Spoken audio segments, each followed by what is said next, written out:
Question number 5F का question मैं लिख रहा हूँ। उसका क्वेश्चन में आपसे कह रहा है कि 6 कि मैंने आंसर लिख दिया बोर्ड पे और क्वेश्चन में यहाँ लिख रहा हूँ। यू हैव योर बुक्स, आपके पास बुक है, आप बुक में से क्वेश्चन लिखो। 6 माइनस 1 माइनस 2Q और in bracket close is greater than equals to 3 5Q minus 2।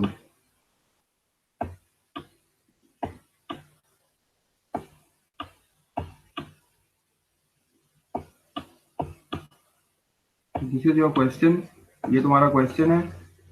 5 का f 6 minus 1 minus 2Q greater than equals to 3 5Q minus 2। अब इसको सॉल्व करना है, बिल्कुल उसी तरह सॉल्व करेंगे। इस साइड पे तो कुछ मल्टीप्लिकेशन नहीं हो रही है, तो ये साइड हमारे पास ऐसी रही। ये 6 एज इट इज आ गया, माइनस से मैंने मल्टीप्लाई कराना है, तो this is -1 minus and minus plus 2Q हो जाएगा। और उस साइड पर मैं जाऊंगा तो मुझे एक्सपेंशन करनी पड़ेगी, 3 से मुझे मल्टीप्लाई कराना पड़ेगा अपने ब्रैकेट को। तो this will be 3 times 5, 3 multiply by 5 will be 15Q and 3 multiplied by -2 will be -6। अब all the q's on one side, दोनों q को शिफ्ट कर लो एक साइड पे, वेरिएबल्स ऑन वन साइड, और मुझे देख के बताओ ये आंसर आ रहा है। 15Q है, ये आपका जो है वो 12, ये 2Q है, ये साइड पे आ जाएगा, ठीक है। और 6 माइनस 1 विल बी 5 और ये 5 प्लस 6 दिस विल बी 11, तो ये 11 हो जाएगा। एंड 11 और ग्रेटर देन इक्वल्स टू यहाँ 13Q हो जाएगा।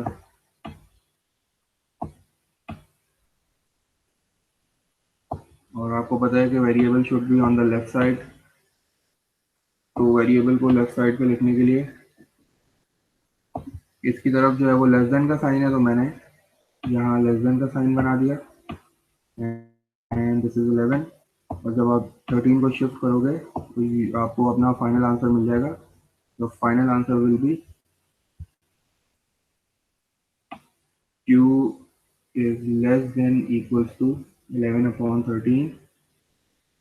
और इसमें जो है वो you have to illustrate your answer on the number line, तो नंबर लाइन बना के जल्दी से अपना आंसर इसमें शो कर दो। डेसिमल में कन्वर्ट कर लेना इसको, फिर नंबर लाइन पर रिप्रेजेंट कर दो।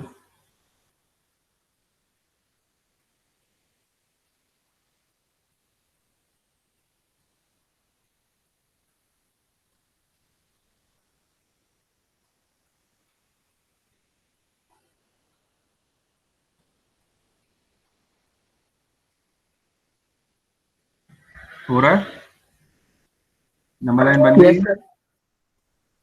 ठीक है, नंबर लाइन बना दो। नंबर लाइन बनाने के बाद नेक्स्ट पार्ट पे आ जाओ। Exercise 3B question number 4 part B.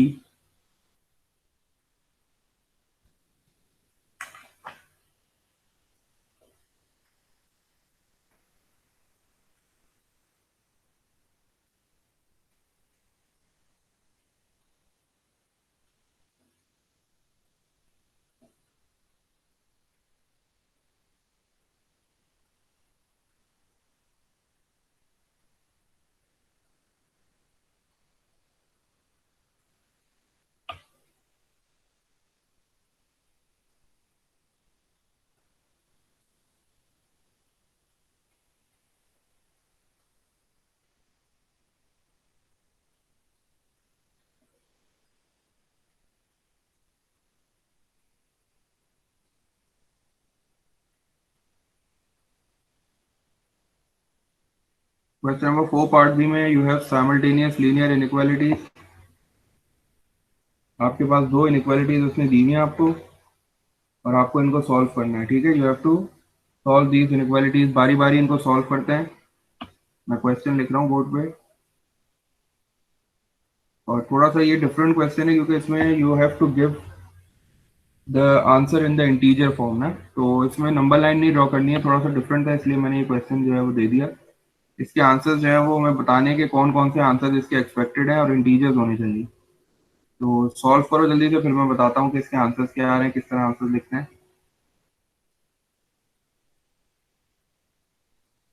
Question number 5F का आंसर ये लिखा हुआ है, Q is less than equals to 11/3।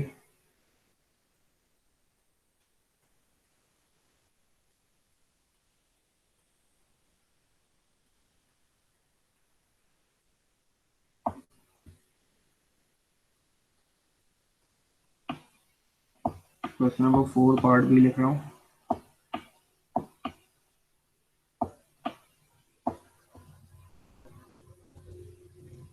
आपके पास है 2x minus 5 greater than equals to 1। पहली आपके पास जो इनइक्वालिटी है वो ये है 2x minus 5 greater than equals to 1। जब आप इसको सॉल्व करोगे तो आप इस माइनस 5 को शिफ्ट करोगे दूसरी साइड पे, तो ये आपके पास हो जाएगा 2x greater than equals to 6 हो जाएगा, और जब 2 को वहां भेजोगे तो आपके पास आ जाएगा x is greater than equals to 3। ये पहली इनइक्वालिटी हो गई। दूसरी आपके पास एक और दी हुई है 3x माइनस 1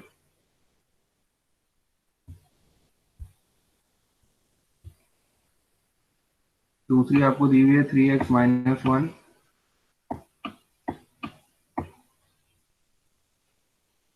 लेस देन 26। आप इसको शिफ्ट करोगे 20, ये 26 है, ये माइनस 1 वहां जाके प्लस 1 हो जाएगा, तो this will be x less than 26 में 1 ऐड करोगे तो यू विल गेट 27, और फिर जब डिवाइडेड बाय 3 करोगे ऑन बोथ साइड्स तो you will get x is less then 9। तो ये आपके पास दो आंसर्स आ रहे थे। अब आपको अपने आंसर्स जो है वो नंबर लाइन पे रिप्रेजेंट नहीं करने। उसने आपको बोला है, मैं क्वेश्चन पढ़ के सुनाता हूँ। क्वेश्चन नंबर 4 आपने वो कह रहा है कि find the integer values of x which satisfy each of the following pairs of inequalities. You have to give your answer in the form of integers. आपको सिर्फ वो नंबर्स लिखने हैं जो कि इसका आंसर हो सकते हैं। तो उसके लिए क्या है, you have to understand the sign. Sign जो है वो अच्छी तरीके से समझ में आना चाहिए। ये जो साइन है ये कह रहा है कि x is greater than equals to 3, मतलब x जो है वो 3 और 3 से बड़ा है। और दूसरी वाली जो इनइक्वालिटी है वो आपसे कह रही है कि x इज लेस देन 9, मतलब x 9 से छोटा है। And you have to give the integer values. आपको इंटीजर चाहिए, ठीक है। इंटीजर जो है वो होल नंबर्स की तरह होते हैं, लेकिन ये नेगेटिव नंबर्स भी होते हैं। तो इंटीजर्स का मतलब है you will start your numbers from 3, क्योंकि 3 भी इंक्लूडेड है। तो 3 4 5 6 7 8 9 इंक्लूडेड नहीं होगा क्योंकि 9 से छोटा है, ठीक है ना। तो 3 4 5 6 7 8 विल बी योर आंसर। आपको अपना आंसर इसी फॉर्म में लिखना है, क्योंकि you have to list the number of integers जो कि हमारे आंसर हो सकते हैं। This is the answer of question number 4 part B. Question number 14 part A भी बिल्कुल इसी तरह। 14 पार्ट ए स्टार्ट करो। 14 पार्ट ए में you have to solve simultaneous linear inequality है वहां भी, और पेयर अप करके सॉल्व करो उनको। और फिर जब दो आंसर्स आ जाए तो you have to represent your answer on the number line and find the common area. फिर जब कॉमन एरिया मिले तो फिर कॉमन एरिया का आंसर लिखो। बोर्ड पे मैंने सॉल्व किया हुआ है, हेल्प लो और सॉल्व करो।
क्वेश्चन नंबर 14 ए में you have to solve each of the following pairs of inequalities. Part A में आपको you have been given with simultaneous linear equalities, so first you have to pair them up. First two को pair किया मैंने, a/4 plus 3/1। वहां से 3 लिखा हुआ था लेकिन मैंने यहाँ 3/1 लिख दिया, is less than equal to 4। तो पहले फर्स्ट टू को पेयर अप किया, इधर मैंने एलसीएम ले लिया, 4 और 1 का एलसीएम 4 आया। A will be as it is plus, यहाँ 1 है, I have to multiply it with 4, तो न्यूमरेटर को भी 4 से मल्टीप्लाई किया, 4 टाइम्स 3 इज 12। ये 4 यहाँ शिफ्ट हो, इधर डिवाइड हो रहा है, शिफ्ट किया उसको दूसरी साइड पे मल्टीप्लाई हो गया, तो a plus 12 less than equal to 16 हो गया। और जब ये 12 को मैंने वहां शिफ्ट किया तो a is less than equal to 4। A inequality का आंसर आ गया। दूसरी को पेयर अप किया मैंने, 4 less than equals to a/2 plus 6। जब इसका एलसीएम लोगे बिल्कुल इसी तरह, तो यहाँ 2 के नीचे 1 लिखा है, तो आपको 6 को मल्टीप्लाई कराना पड़ेगा 2 से, तो 12, और फिर 12 को जब आप इस साइड पे शिफ्ट करोगे, ये 2 यहाँ शिफ्ट होके 8 हो जाएगा, 12 शिफ्ट होगा तो -4 आंसर आ जाएगा। तो A will be greater than equal to -4। ये दो आपके इनइक्वालिटीज के आंसर आएंगे। ठीक है, यहाँ मैंने स्टेप्स जो है वो स्किप कर दिए, सारे डायरेक्ट आंसर लिखा है। आप लोग बिल्कुल इसी तरह एलसीएम लेके शो करोगे सारी वर्किंग। जब आपके दोनों आंसर्स आ जाएंगे, फिर आप नंबर लाइन ड्रॉ करोगे। नंबर लाइन मैंने ड्रॉ कर दी, 0, -4 और 4 लिख दिया है। तो पहली जो इनइक्वालिटी है वो है A is less than equals to 4। Less than equals to का मतलब है कि मैं सर्कल बनाऊंगा और वो कलर्ड होगा। कलर्ड सर्कल बनाया, 4 पे आ गया।